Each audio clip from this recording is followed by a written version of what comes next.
ಡಾಲಾಯ್ತ್ ಅವರ ಸಾರಥ್ಯದಲ್ಲಿ the Friday Times news. June 16ರಂದು ವಿಶ್ವಕರ್ಮ ಭವನ ಉದ್ಘಾಟನೆ ಮತ್ತು 6ನೇ ವರ್ಷದ ಪ್ರತಿಭಾ ಪುರಸ್ಕಾರ ಆರ್ಡಿ ಕಡ್ಲಿಕೊಪ್ಪ. ವಿಶ್ವಕರ್ಮ ಸಂಘಟನೆಗಳ ಸಹಯೋಗದಲ್ಲಿ ನಗರದ ವಿಜಯನಗರ ಬಡಾವಣೆಯಲ್ಲಿ 3 ಕೋಟಿ ರೂಪಾಯಿ ವೆಚ್ಚದಲ್ಲಿ ಶ್ರೀ ವಿಶ್ವಕರ್ಮ ಭವನ ಮತ್ತು ಶ್ರೀ ವಿಶ್ವಕರ್ಮ ವಿದ್ಯಾರ್ಥಿ ವಸತಿ ನಿಲಯ ನಿರ್ಮಾಣ ಕಾರ್ಯ ನಡೆಸಿದ್ದು, ಇದೇ ಜೂನ್ 16ರಂದು ಉದ್ಘಾಟನೆ ಮಾಡಲಾಗುವುದು ಎಂದು ಜಿಲ್ಲಾ ವಿಶ್ವಕರ್ಮ ನೌಕರರ ಕ್ಷೇಮಾಭಿವೃದ್ಧಿ ಸಂಘದ ಜಿಲ್ಲಾಧ್ಯಕ್ಷ ರಾಜಗೋಪಾಲ್ ಕಡ್ಲಿಕೊಪ್ಪ ಹೇಳಿದರು. ನಗರದ ಪತ್ರಿಕಾ ಭವನದಲ್ಲಿ ಗುರುವಾರ ಕರೆದ ಸುದ್ದಿಗೋಷ್ಠಿಯಲ್ಲಿ ಅವರು ಮಾತನಾಡಿ, ಕಳೆದ 6 ವರ್ಷದಿಂದ ಪ್ರತಿಭಾ ಪುರಸ್ಕಾರ ನೆರವೇರಿಸುತ್ತಾ ಬಂದಿದ್ದು, ಜಿಲ್ಲೆಯ ಬಡ ಪ್ರತಿಭಾವಂತ 200 ವಿದ್ಯಾರ್ಥಿಗಳಿಗೆ ಕಲಿಕಾ ಸಾಮಗ್ರಿಗಳನ್ನು ವಿತರಣೆ ಹಾಗೂ ವಿಶ್ವಕರ್ಮ ನೌಕರ 2024, ವಿಶ್ವಕರ್ಮ ಸಾಧಕ ಶ್ರೀ 2024 ಪ್ರಶಸ್ತಿ ನೀಡಿ ಗೌರವಿಸಲಾಗುವುದು. ಶ್ರೀ ವಿಶ್ವಕರ್ಮ ಸಮುದಾಯ ಭವನ ಮತ್ತು ವಿದ್ಯಾರ್ಥಿ ವಸತಿ ನಿಲಯ ಕಟ್ಟಡಕ್ಕೆ 1 ಲಕ್ಷಕ್ಕಿಂತ ಹೆಚ್ಚು ದೇಣಿಗೆ ನೀಡಿದ ಮಹಾದಾನಿಗಳ ಭಾವಚಿತ್ರ ಅನಾವರಣ ಕಾರ್ಯಕ್ರಮ ಮಾಡಲಾಗುವುದು ಎಂದು ಹೇಳಿದರು. ಈ ಪತ್ರಿಕಾಗೋಷ್ಠಿ ಸಂದರ್ಭದಲ್ಲಿ ಮಹೇಶ್ ಕಮಾರ್, ಮೌನೇಶ್ ಬಡಿಗೇರ್, ಕೆಎಸ್ ಬಡಿಗೇರ್, ವಾಣಿ ಕಡ್ಲಿಕೊಪ್ಪ, ಶಿವಲೀಲಾ ಬಡಿಗೇರ್, ಪದ್ಮಾವತಿ ಬಡಿಗೇರ್ ಸೇರಿದಂತೆ ಮುಂತಾದವರು ಇದ್ದರು. ಗದಗ ಜಿಲ್ಲೆಯಲ್ಲಿ ಗದಗ ಜಿಲ್ಲಾ ವಿಶ್ವಕರ್ಮ ನೌಕರರ ಕ್ಷೇಮಾಭಿವೃದ್ಧಿ ಸಂಘವು ಕಳೆದ 7 ವರ್ಷಗಳಿಂದ ಸ್ಥಾಪನೆಯಾಗಿದ್ದು, ಅದರ ಜೊತೆಯಾಗಿ 7 ಅಂಗಸಂಸ್ಥೆಗಳನ್ನು ಹೊಂದಿದ್ದು, 7 ಅಂಗಸಂಸ್ಥೆಗಳಲ್ಲಿ 2 ಸಾರ್ವಜನಿಕರಿಗೆ ಅನುಕೂಲ ಆಗುವ ಉದ್ದೇಶದಿಂದ 2 ಪತ್ತಿನ ಸಹಕಾರಿ ಸಂಘಗಳನ್ನು ಮಾಡಿದ್ದೇವೆ. ಒಂದು ವಿಶ್ವಕರ್ಮ ಮಹಿಳಾ ಪತ್ತಿನ ಸಹಕಾರಿ ಸಂಘ, ಒಂದು ನೌಕರರ ಪತ್ತಿನ ಸಹಕಾರಿ ಸಂಘವನ್ನು ಮಾಡಿದ್ದೇವೆ.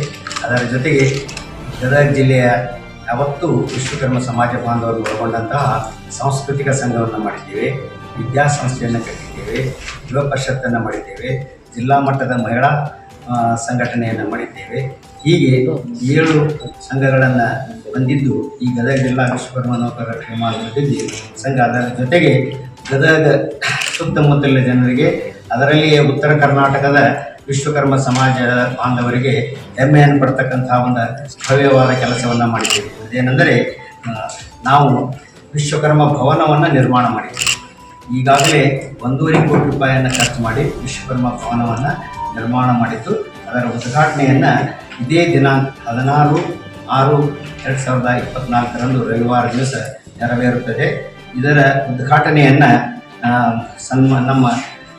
ನಮ್ಮ ಸಮಾಜದ ಪರಮ ಪೂಜ್ಯ ವಿಭೂಷಣ ಕಾಳಹಸ್ತೇಂದ್ರ ಮಹಾಸ್ವಾಮಿಗಳು ಕಟ್ಪಾಡಿಯವರು ಇದರ ದಿವ್ಯ ಸಾನ್ನಿಧ್ಯವನ್ನು ವಹಿಸ್ತಾ ಇದ್ದಾರೆ. ಅದರ ಜೊತೆಗೆ ಏನಂತಂದರೆ, ನಮ್ಮ ಜಿಲ್ಲೆಯವರಾದಂತಹ ಶ್ರೀ ಅಭಿನವ ಎಚ್ಚರ ಮಹಾಸ್ವಾಮಿಗಳು ಅದರ ಸಾನ್ನಿಧ್ಯವನ್ನು ವಹಿಸಿರುತ್ತಾರೆ. ಇದರ ಗಣ ಉಪಸ್ಥಿತಿಯನ್ನು ನಮ್ಮ ಕರ್ನಾಟಕ ಸರ್ಕಾರದ ಸಭಾಪತಿಗಳಾದಂಥ ಬಸವರಾಜ ಹೊರಟ್ಟಿಯವರು ವಹಿಸಲಿದ್ದು, ಇದರ ಉದ್ಘಾಟನೆಯನ್ನು ನಮ್ಮ ನಾಡಿನ ಮತ್ತು ನಮ್ಮ ಜಿಲ್ಲೆಯ ನೆಚ್ಚಿನ MLAಗಳು ಹಾಗೂ ನಮ್ಮ ಈ ಭಾಗದ ಉಸ್ತುವಾರಿ ಸಚಿವರಾದಂಥ ಸನ್ಮಾನ್ಯ HK ಪಾಟೀಲರು ಇದನ್ನು ಉದ್ಘಾಟನೆಯನ್ನು ಮಾಡಲಿದ್ದಾರೆ. ಇದರ ಅಧ್ಯಕ್ಷತೆಯನ್ನು ನಾನು ರಾಜಗೋಪಾಲ್ ಕಡ್ಲಿಕೊಪ್ಪ, ಈ ಸಂಸ್ಥಾಪಕ ಅಧ್ಯಕ್ಷರು ವಹಿಸುತ್ತಿದ್ದೇವೆ. ಅದರ ಜೊತೆಗೆ ಜನಪ್ರಿಯ ಮೊನ್ನೆ ದಿನ ಆರಿಸಿ ಬಂದಂತಹ ಜನಪ್ರಿಯ ಸಂಸದರಾದಂಥ ಶ್ರೀ ಬಸವರಾಜ ಬೊಮ್ಮಾಯಿಯವರು ಸಹಿತ ಈ ಕಾರ್ಯಕ್ರಮದಲ್ಲಿ ಪಾಲ್ಗೊಳ್ಳಲಿದ್ದಾರೆ. ಅದರ ಜೊತೆಯಲ್ಲಿ ನಮ್ಮ ರೋಣ ತಾಲೂಕಿನ GS ಪಾಟೀಲರು ಹಾಗೂ CC ಪಾಟೀಲರು ಮತ್ತು ಸಂಕೂರ್ ಸರ್, ಚಂದ್ರು ಲಮಾಣಿಯವರು ಈ ಕಾರ್ಯಕ್ರಮದಲ್ಲಿ ಒಬ್ಬೊಬ್ಬರಾಗಿ ಒಂದೊಂದು ಕಾರ್ಯಕ್ರಮವನ್ನು ಉದ್ಘಾಟನೆ ಮಾಡಿದ್ದಾರೆ. ಅಂದರೆ ನಮ್ಮ ದಾನಿಗಳ ಫೋಟೋ ಅನಾವರಣವನ್ನು ಮಾಡಲಿದ್ದಾರೆ. ಅದರ ಜೊತೆಗೆ ಏನಂತಂದರೆ, ನಾವು ಪ್ರತಿ ವರ್ಷ ಮಾಡೋ ಹಾಗೆ ಈ ವರ್ಷವೂ ಪ್ರತಿಭಾ ಪುರಸ್ಕಾರವನ್ನು ಕಾರ್ಯಕ್ರಮವನ್ನು ಏರ್ಪಡಿಸಿದ್ದೇವೆ. ಇದರ ಜೊತೆಯಲ್ಲಿ ಅದರ ಪ್ರತಿಭಾ ಪುರಸ್ಕಾರದ ಪ್ರತಿಭೆಯನ್ನು ಗುರುತಿಸಿ ಅವರಿಗೆ ಸನ್ಮಾನ ಮಾಡತಕ್ಕಂಥ ಕಾರ್ಯಕ್ರಮವನ್ನು ಮಾಡಲಿದ್ದಾರೆ. ಅದರ ಜೊತೆಗೆ ನಾವು ಗದಗ ಜಿಲ್ಲೆಯ ತಾಲೂಕಿಗೆ ಒಬ್ಬರು ಸಾಧಕರನ್ನು ಆಯ್ಕೆ ಮಾಡಿ ಸಾಧಕ ಪ್ರಶಸ್ತಿಯನ್ನು ಕೊಡ್ತಾ ಇದ್ದೇವೆ. ಅಂದರೆ ನಮ್ಮ 7 ತಾಲೂಕುಗಳಿಂದ ಒಳಗೊಂಡಂತಹ 7 ಜನರಿಗೆ ಸಾಧಕ ಪ್ರಶಸ್ತಿಯನ್ನು ಕೊಡ್ತಾ ಇದ್ದೇವೆ. ಅದನ್ನು ಒಬ್ಬರು ಪ್ರಶಸ್ತಿಯನ್ನು ಸನ್ಮಾನ ಮಾಡ್ತಾರೆ. ಅದರ ಜೊತೆಗೆ ಇದು ನೌಕರದಾರರ ಸಂಘ ಆಗಿದ್ದರಿಂದ ನೌಕರದಾರರು ಹೆಚ್ಚು ವಯಸ್ಸಾಗಿ ನಿವೃತ್ತಿಯನ್ನು ಹೊಂದಿದಂತಹ ಅಂಥವರಿಗೆ ನಾವು ವಿಶ್ವಕರ್ಮ ಶ್ರೀ ಪ್ರಶಸ್ತಿಯನ್ನು ಸಹಿತ ನೌಕರ ಶ್ರೀ ಪ್ರಶಸ್ತಿಯನ್ನು ಕೊಡ್ತಾ ಇದ್ದೇವೆ. ಅದನ್ನು ನಮ್ಮ CC ಪಾಟೀಲರು ನೆರವೇರಿಸಿಕೊಡ್ತಾ ಇದ್ದಾರೆ. ಅದರ ಜೊತೆಗೆ ಏನಂತಂದರೆ, ನಮ್ಮ ಹೆಮ್ಮೆಯ ವಿಷಯ ಪಡ್ತಕ್ಕಂತಹ ಈ ವಿಶ್ವಕರ್ಮ ಸಮಾಜವನ್ನು ಇಡೀ ನಾಡಿನಾದ್ಯಂತ ಪರಿಚಯಿಸಿದಂಥವರು ಆದಂತಹ ಸನ್ಮಾನ್ಯ KP ನಂಜುಂಡಿಯವರು ಸಹಿತ ಈ ಕಾರ್ಯಕ್ರಮದಲ್ಲಿ ಉಪಸ್ಥಿತರಿರ್ತಾರೆ. ಅವರು ಸಹಿತ ನಮ್ಮನ್ನು ಎಲ್ಲರನ್ನು ಉದ್ದೇಶಿಸಿ ಭಾಷಣವನ್ನು ಮಾಡಲಿದ್ದಾರೆ ಹಾಗೂ ಸಮಾಜದ ಸಂಘಟನೆ ಬಗ್ಗೆ ಮಾತನಾಡಲಿದ್ದಾರೆ.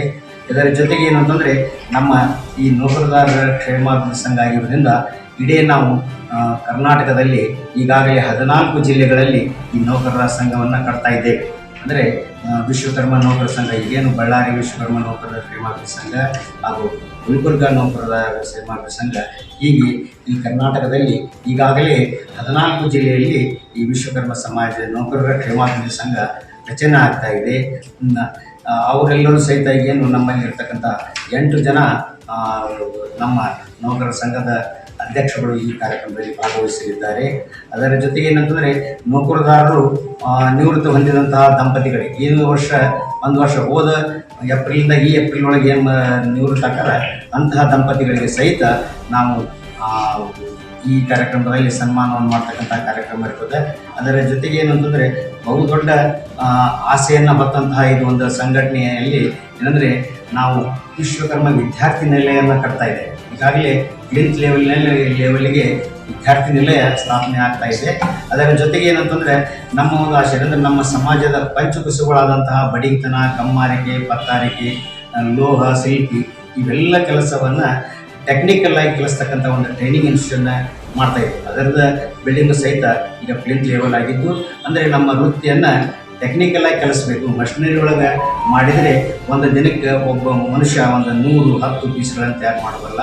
ಅದನ್ನು ನಮ್ಮ ಸಮಾಜದ ಮಕ್ಕಳಿಗೆ ಕಲಿಸಿದರೆ ತಾವು ತಮ್ಮ ಜೀವನದಲ್ಲಿ ಅದನ್ನು ಅಳವಡಿಸಿಕೊಂಡು ಅವರು ಅದನ್ನು ಸುಧಾರಣೆ ಮಾಡಿದಾಗ ಅವರ ಆರ್ಥಿಕ ಪರಿಸ್ಥಿತಿ ಸುಧಾರಿಸ್ತದೆ ಅಂತಕ್ಕಂಥ ಒಂದು ಬಹುದೊಡ್ಡ ಆಸೆಯನ್ನು ಇಟ್ಟುಕೊಂಡು ನಾವು ಟ್ರೈನಿಂಗ್ ಸೆಂಟರನ್ನು ಕಟ್ತಾ ಇದ್ದೇವೆ.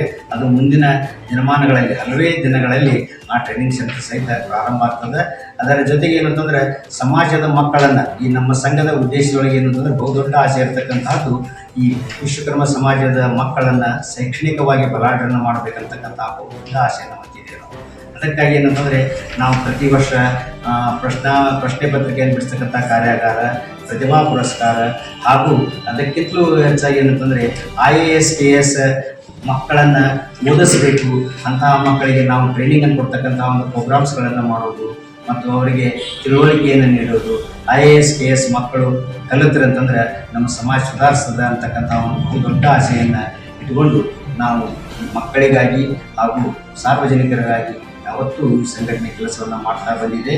ಅದರ ಜೊತೆಗೆ ಏನಂತಂದರೆ ನಾವು ದೊಡ್ಡ ಆಸೆ ಏನಂತಂದರೆ ಸಮಾಜವನ್ನು ಒಕ್ಕಟ್ಟಾಗಿ ಮಾಡಬೇಕು ಮತ್ತು ಸಮಾಜ ಜನರು ರಾಜಕೀಯವಾಗಿ ಮುಂದೆ ಬರಬೇಕು.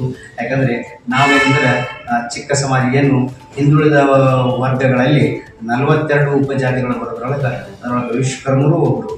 ಅವರಿಗೆ ಭಾಳಷ್ಟು ಹಿಂದುಳಿದಂತಹದ್ದು ಅಂತಂದರೆ ನಾವು ರಾಜಕೀಯವಾಗಿ ಶೈಕ್ಷಣಿಕವಾಗಿ ಭಾಳಷ್ಟು ಮುಂದುವರೆದಿದೆ. ಎಲ್ಲರೂ ಭಾಳಷ್ಟು ದೊಡ್ಡ ನೌಕರಿಯಲ್ಲಿದ್ದಾರೆ.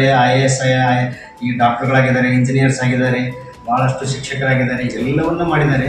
ಆದರೆ ರಾಜಕೀಯವಾಗಿ ನಮ್ಮ ಜನ ಭಾಳಷ್ಟು ಹಿಂದುಳಿದರೆ ಅದನ್ನು ನಾವು ಜನರಲ್ಲಿ, ನಮ್ಮ ಸಮಾಜದ ಜನರಲ್ಲಿ ಅದನ್ನು ಬಿತ್ತಬೇಕಾಗಿದೆ. ಯಾಕಂದರೆ ನಾವು ರಾಜಕೀಯವಾಗಿ ಮುಂದೆ ಬೆಳೆದಾಗ ಈಗ ನಾವು ಇದರೊಳಗೆ ರಾಜಕೀಯವಾಗಿ ಮುಂದೆ ಬೆಳೆದಾಗ ಅಂದರೆ ಸಮಾಜ ಸುಧಾರಿಸೋದು, ಸಮಾಜಕ್ಕೆ ಸಿಗ್ತಕ್ಕಂಥ ಸರ್ಕಾರದಿಂದ ಸಿಗ್ತಕ್ಕಂಥ ಸೌಲಭ್ಯಗಳನ್ನು ಪಡೆದುಕೊಳ್ಳಲಿಕ್ಕೆ ಅದರಾಗ್ತದೆ ಅಂತಕ್ಕಂಥ ಒಂದು ಆಸೆಯನ್ನು ಇಟ್ಟು ನಾವು ಇಂಥ ಎಲ್ಲ ಕಾರ್ಯಕ್ರಮಗಳನ್ನು ಮಾಡ್ತಾ ಬಂದಿದ್ದೇವೆ. ಅದಕ್ಕಾಗಿ ನಾವು ಇದಕ್ಕಾಗಿ ದುಡ್ಡನ್ನು ಈಗಾಗಲೇ ಸರ್ಕಾರದಿಂದ 50 ಲಕ್ಷ ರೂಪಾಯಿ ಜನರಿಗೆ ಕೊಟ್ಟಿದ್ದೇವೆ. ನಮ್ಮ ಸಮಾಜ ಬಾಂಧವರಿಂದ 70 ಲಕ್ಷ ಹಾಗೂ ನಾವೆಲ್ಲ ಈ ನಿರ್ದೇಶಕ ಮಂಡಳಿಯವರು ಸಹಿತ ಒಂದು 50 ಲಕ್ಷ ರೂಪಾಯಿಯನ್ನು ಹಾಕಿ ನಾವು ಈ ಭವನವನ್ನು 1,30,00,000 ರೂಪಾಯಿಯನ್ನು ಖರ್ಚು ಮಾಡಿ ಭವನವನ್ನು ಕಟ್ಟಿದ್ದೇವೆ. ಅದರ ಉಪಯೋಗವನ್ನು ಸಾರ್ವಜನಿಕರು ಪಡೆದುಕೊಳ್ಬೇಕು ಹಾಗೂ ಸಮಾಜ ಬಾಂಧವರು ಪಡೆದುಕೊಳ್ಬೇಕಂತಕ್ಕಂಥ ದೊಡ್ಡ ಆಶೆಯನ್ನು ಹೊಂದಿದ್ದೇವೆ. ಮತ್ತು ಈಗಾಗಲೇ ನಾವು ಈ ಪ್ರತಿಭಾ ಪುರಸ್ಕಾರ 6ನೇ ವರ್ಷ ಆಗಿದೆ. ನಾವೆಲ್ಲರೂ ಕಳೆದ ವರ್ಷ ಅಂಬೇಡ್ಕರ್ ಭವನದಲ್ಲಿ ಈಗಾಗಲೇ 4 ವರ್ಷಗಳಿಂದ ಮಾಡಿದ್ದೇವೆ. ಅದರ ಮೊದಲನೇ ವರ್ಷ ತೋಂಟದಾರ್ಯ ಕಲ್ಯಾಣ ಮಠದಿಂದ ಪ್ರಾರಂಭ ಆದಂತಹ 4 ವರ್ಷ ಸತತ ಅಂಬೇಡ್ಕರ್ ಭವನದಲ್ಲಿ ನಾವು ಪ್ರತಿಭಾ ಪುರಸ್ಕಾರನ ಮಾಡ್ತೇವೆ. ಅದಕ್ಕಾಗಿ ಈ ಪ್ರತಿಭಾ ಪುರಸ್ಕಾರದ ಮಾಹಿತಿಯನ್ನು ಮತ್ತು ಈ ಎಲ್ಲ ಕಾರ್ಯಕ್ರಮದ ಮಾಹಿತಿಯನ್ನು ನಾವೆಲ್ಲ ಪ್ರಕಟಿಸಬೇಕು. ಅದರ ಜೊತೆಗೆ ಏನು ಅಂತಂದರೆ ಈ ದೇಣಿಗೆಯನ್ನು ಬಹಳಷ್ಟು ಜನ ಮುಗ್ಧ ರೀತಿಯಿಂದ 1 ಲಕ್ಷ ರೂಪಾಯಿ, 2 ಲಕ್ಷ ರೂಪಾಯಿ, 5 ಲಕ್ಷ ರೂಪಾಯಿ ಕೊಟ್ಟಂತಹ ದೇಣಿಗೆದಾರರ ಫೋಟೋಗಳ ಅನಾವರಣವನ್ನು ಈಗಾಗಲೇ ನಮ್ಮ ಭವನ ನಿರ್ಮಾಣವಾಗಿದ್ದು ಅವರೆಲ್ಲರ ಫೋಟೋಗಳನ್ನು ಅಲ್ಲಿ ಅನಾವರಣ ಮಾಡಲಾಗುವುದು. ಅದಕ್ಕಾಗಿ ತಾವೆಲ್ಲ ಈ ಕಾರ್ಯಕ್ರಮದ ಬಗ್ಗೆ ಬಹಳಷ್ಟು ಸವಿಸ್ತಾರಾಗಿ ಪ್ರಚಾರವನ್ನು ಮಾಡಿ ಈ ನಮ್ಮ ಹಿಂದುಳಿದ ಸಮಾಜದ ಸಂಘಟನೆಗೆ ಸ್ವಲ್ಪ ಪ್ರೋತ್ಸಾಹವನ್ನು ನೀಡಬೇಕು ಅಂತಕ್ಕಂಥ ಮಾತನ್ನು ಹೇಳಿ, ಅದರ ಜೊತೆಗೆ ನಂತರ ಈ ವೇದಿಕೆ ಮೇಲೆ ಇರ್ತಕ್ಕಂಥವರು ಮೊದಲನೇದಾಗಿ ನಮ್ಮ ಗದಗ ಜಿಲ್ಲಾ ವಿಶ್ವಕರ್ಮ ಯುವ ಪರಿಷತ್ತಿನ ಅಧ್ಯಕ್ಷ ಮಹೇಶ್ ಕಮ್ಮಾರ್ ಅವರು, ಎರಡನೇದಾಗಿ ನಮ್ಮ ಗದಗ ಜಿಲ್ಲಾ ಸಾಂಸ್ಕೃತಿಕ ಸಂಘದ ಅಧ್ಯಕ್ಷರಾದಂಥ ಮೋನೇಶ್ ಬಡಿಗೇರವರು, ನಮ್ಮ ಶಿಕ್ಷಣ ಸಂಸ್ಥೆ ವಿಶ್ವಕರ್ಮ ವಿದ್ಯಾಸಂಸ್ಥೆಯ ಅಧ್ಯಕ್ಷರಾದಂಥ ಶ್ರೀ KS ಬಡಿಗೇರವರು, ವಿಶ್ವಕರ್ಮ ಮಹಿಳಾ ಪತ್ತಿನ ಸಹಕಾರಿ ಸಂಘದ ಕಾರ್ಯದರ್ಶಿನಿಯಾದಂತಹ ಶ್ರೀಮತಿ ವಾಣಿ ಕಡ್ಲಿಕಪ್ಪವರು, ನಮ್ಮ ಗದಗ ಜಿಲ್ಲಾ ಮಹಿಳಾ ಸಂಘದ ಅಧ್ಯಕ್ಷರಾದಂಥ ಶ್ರೀಮತಿ ಸುಲೀಲಾ ಬಡಿಗೇರವರು, ಮತ್ತು ನಮ್ಮ ನಮ್ಮ ಮಹಿಳಾ ಸಂಘದ ಘಟಕದ ಸದಸ್ಯರಾದಂಥ ಶ್ರೀಮತಿ ಪದ್ಮಾವತಿ ಬಡಿಗೇರವರು ಈ ಪತ್ರಿಕಾಗೋಷ್ಠಿಯಲ್ಲಿ ಉಪಸ್ಥಿತರಿರ್ತಾರೆ.